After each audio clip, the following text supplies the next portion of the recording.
வந்து எண்ணெய் பொருட்களை பார்த்து ஆயில் ஃபுட்டே வேணாங்க, ஆயில் இருக்கிறத சாப்பிட்றதுனால தான் எனக்கு எடை கூடி போச்சு, ஆயில் சாப்பிட்றதுனால தான் இரத்த கொழுப்பு ரொம்ப கூடி போச்சு அப்படின்னு நிறைய பேசாத நபர்களே இல்லை என்று சொல்லலாம்.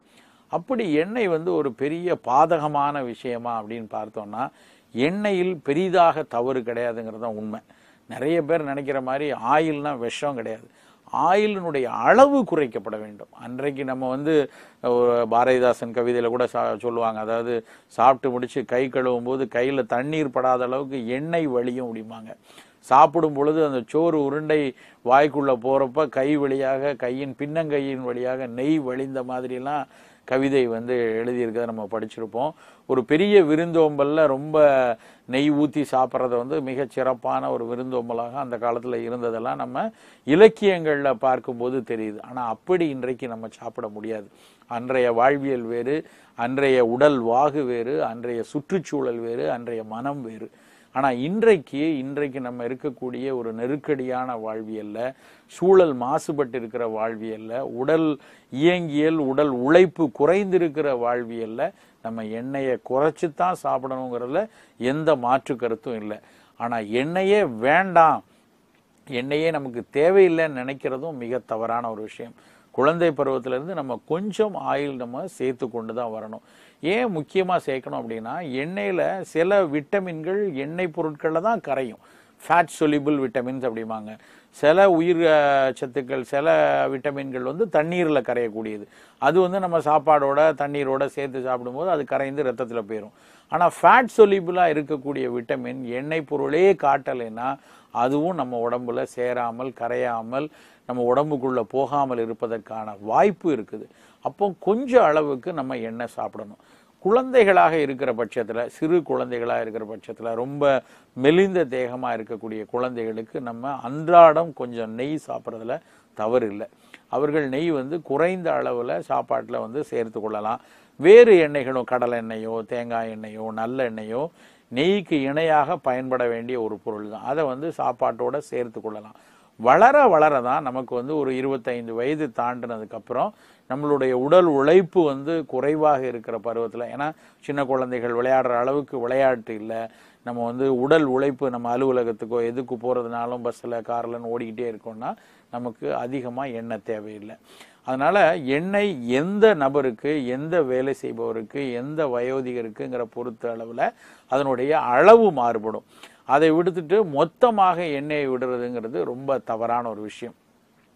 அதுக்கப்புறம் இன்னொரு விஷயம் என்னென்னா, எண்ணெயில் சில வகையான நல்ல பொருட்களும் இருக்குது. நிறைய இப்போ உதாரணத்துக்கு எடுத்தோம்னு வச்சுக்கோங்களேன், நம்ம மீன்லேருந்து எடுக்கக்கூடிய எண்ணெயில் வந்து மிக அதிக அளவில் ஒமேகா 3, ஒமேகா 6 இருக்குது. அதே ஒமேகா 3, ஒமேகா 6 வந்து ஃப்ளாக்ஸ் சீடுன்னு சொல்லக்கூடிய சணல்ல இருந்து எடுக்கக்கூடிய எண்ணெயில் இருக்குது.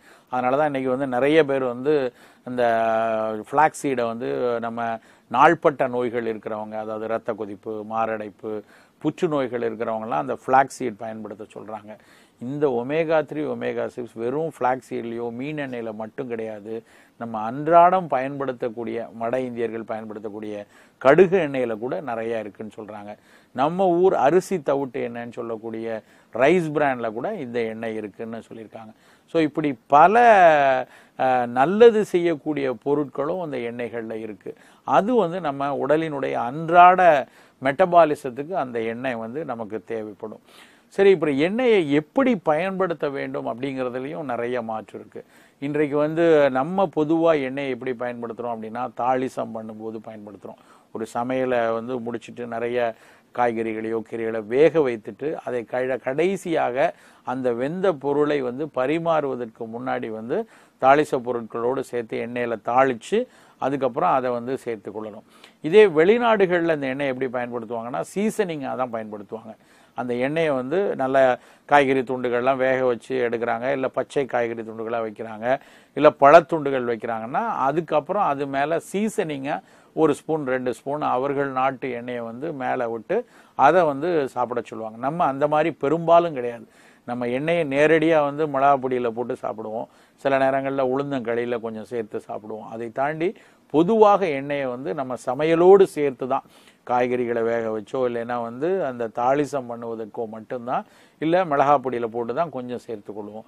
அதனால எண்ணெய் பயன்படுத்தும் விதமும் வந்து ஒவ்வொரு கலாச்சாரத்துக்கும் வேறு வேறுபட்டு இருக்கு. இந்த மாதிரி தாளிசம் பண்ணும்போது மட்டும் குறைவாக சேர்க்கக்கூடிய எண்ணெயில பெருசா பிரச்சனை கிடையாது. இப்போ வெண்டைக்காய் பொரியல் செய்கிறோம், வெண்டைக்காயை எண்ணெயிலேயே போட்டு வதக்குனா அது தவறு. ரொம்ப எண்ணெயை அது நிறைய குடிச்சு அப்புறம் இல்லை உருளைக்கிழங்க பொரிக்கிறாங்கன்னா எண்ணெயிலேயே போட்டு வதக்குறது தவறு. அதை நல்லா ஸ்டீம் குக்காக ஆவியில் வெந்த மாதிரி வேக வைத்து விட்டு கடைசியாக ஒரு அரை ஸ்பூன் 1 ஸ்பூன் எண்ணெய் சேர்க்கறதுல பெரிதான அளவில் எண்ணெய் சேர்ந்துடாது. ஸோ அந்த மாதிரி நம்ம குறைந்த அளவில் எண்ணெய் சேர்க்கறதுல பெரிய தவறு இருக்காது. ஒருவேளை நம்மளுக்கு வந்து இரத்த கொழுப்பு நிறைய இருக்குன்னு வச்சுக்கோங்க, நம்மளுடைய மருத்துவர் பார்த்துட்டு உங்களுக்கு வந்து அதிக அளவில் இரத்த கொழுப்பு இருக்குது, நீங்கள் எண்ணெயை குறைச்சிக்கணும்னு சொன்னாங்கன்னா அவர்கள் வந்து எண்ணெயை மிக குறைந்த அளவில் சேர்க்கலாம். அப்பொழுது கூட விலங்கு கொழுப்புகள் தான் நேரடியாக கொலஸ்ட்ராலை சேர்க்கறது. நிறைய பேர் என்ன சொல்கிறாங்க, எண்ணெயிலையா கொலஸ்ட்ரால் இருக்குது, எண்ணெய் கொலஸ்ட்ரால் சேர்ந்து தேங்காய் எண்ணெயா கொலஸ்ட்ரால், நல்லெண்ணெயா கொலஸ்ட்ரால் அப்படின்னு ஒரு தவறான கற்பிதம் சொல்கிறாங்க. அது தப்பு. அதாவது நேரடியாக தாவர எண்ணெய்கள் கொலஸ்ட்ரால் கொடுக்காது. விலங்கு எண்ணெய்கள் தான், நெய் எடுத்துக்கிட்டாலும் சரி, புலால் உணவினுடைய கொழுப்பும் சரி, அது நேரடியாக கொலஸ்ட்ராலை நமக்கு கொடுக்கும். தாவர எண்ணெய்களான இப்போ நிலக்கடையிலேருந்து எடுக்கிறது இல்லை தேங்காயிலேருந்து எடுக்கிறது, இதில் கொழுப்பு அமிலங்கள் இருக்கும்.